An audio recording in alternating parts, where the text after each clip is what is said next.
I just watched Prey today. Prey is the prequel to Predator. I had a healthy skepticism because I don't put it past Hollywood to really screw just about anything up these days. It starts out simply enough. It takes place in the 1700s, and there's this Native American tribe, and there's this girl who is looking to learn to become a hunter. She has great faith in herself, and the fact that most of the other people in the tribe, particularly the dudes, don't think that she's capable kind of pushes her to do it all the more. Now, I know what you're thinking, like, oh, here we go. No, listen. I have no problem with an allegory, I have no problem with a message, as long as it's done properly. And in the case of this movie, I do feel that it was done properly. First of all, the characters are all very, very likable. They're three-dimensional, and they're very likable. This girl, her success in the movie is preceded by failure, because it doesn't just revolve around the predator, it also revolves around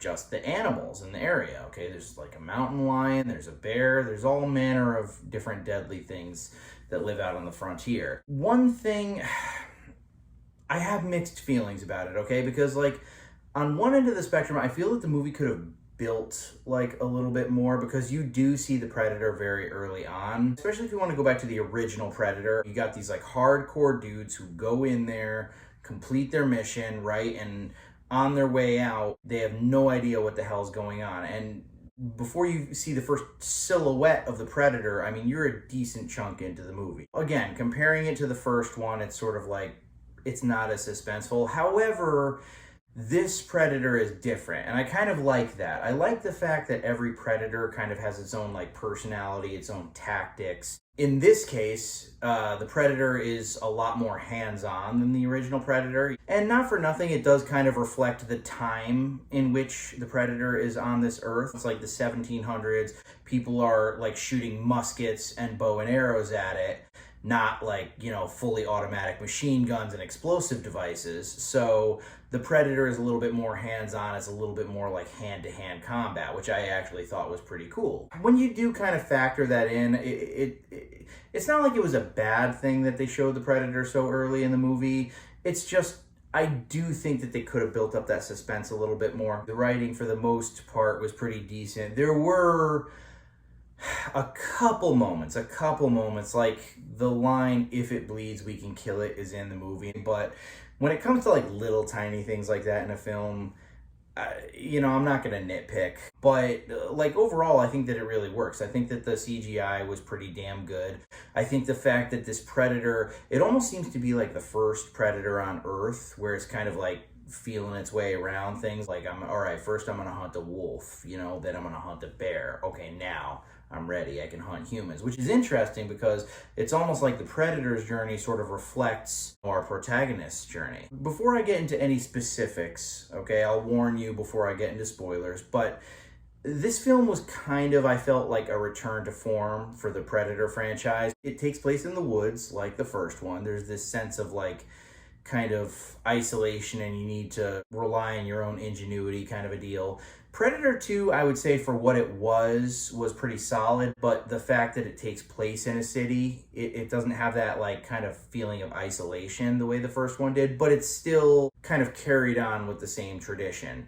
Then you get into Predators. A lot of people actually hate that movie. I thought it was pretty good. The only thing is, they sort of introduced this concept where there's two factions of Predator. There's the regular one from the first movie, and then there's this gigantor behemoth freaking thing, and they're at odds with one another. For that movie, it kind of worked because and I respect it, they wanted to change it up a little bit, but then you get into The Predator. That movie sucked. Just there's no excuse for that movie. That was a straight up comedy, but they went even further into these Predator factions and stuff like that. And it's who gives a shit? I just want to see Predator hunt some people. And in that regard, this movie was a real return to form. It has flaws, but overall, I do think that it's a lot of fun, and it does get my recommendation. I think everybody should check it out. If you have Hulu, then what the hell? You pretty much got nothing to lose anyway. Now, I'm going to get into spoilers. 3, 2, 1. The reason why this wasn't an obnoxious, hyper woke, poorly executed feminist piece, let's put it that way, is because it was kind of given the original Disney Mulan treatment, where the female protagonist in this movie was very smart. Everything that happens from the beginning of the movie eventually comes to make sense at the end.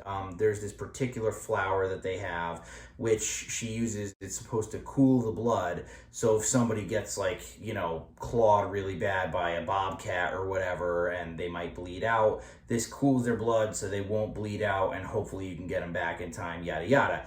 Anyways, that's the plot device that they use so that the predator can't sense her thermal energy at the end of the movie. But there's also this other part at the beginning where she falls into like a quagmire and she almost drowns. But then she, again, via her own ingenuity, she gets herself out of the situation. But she has the lay of the land, the predator does not. So at the end of the movie, she takes this flower thing, right? And she's kind of incognito.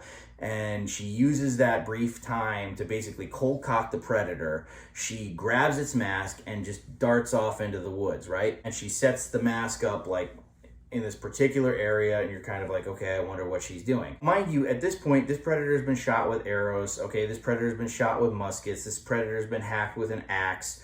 It's a hulking behemoth beast of a thing, and it just has been able to essentially eat like everything that they've been able to throw at it. Now, you don't realize it when it's happening until it actually happens, but she does fight the predator, and you can nitpick how realistic that may or may not be, but inevitably, you know, they basically say like she doesn't have the strength to take the predator head on, thankfully. So what she does is she leads it into the very same quagmire, and then in a fit of desperation, the thing goes to shoot at her, but she has the mask positioned at a very particular place, aiming at the predator where she knows it would fall into the pit. And she basically uses its own targeting system against it to kill it. And then she arrives at the tribe successful with its severed head, and she just basically like throws it in front of the chief. That's badass, dude. That was really freaking cool, I'm not gonna lie. The whole time you're sitting there thinking like, now how the hell is she gonna beat that thing? But smarts, man. She used her ingenuity and she killed the freaking thing in a genius way. It's just different enough from the first film that you can give it credit on its own. However, it was a very good return to form. And apart from like a couple corny things here or there, and, you know, again, the idea that I think that it would have been better if they had built it a little bit more. Apart from those two things, this was a pretty solid movie, and it's definitely entertaining. A lot of fun, highly recommend, and that's all she wrote.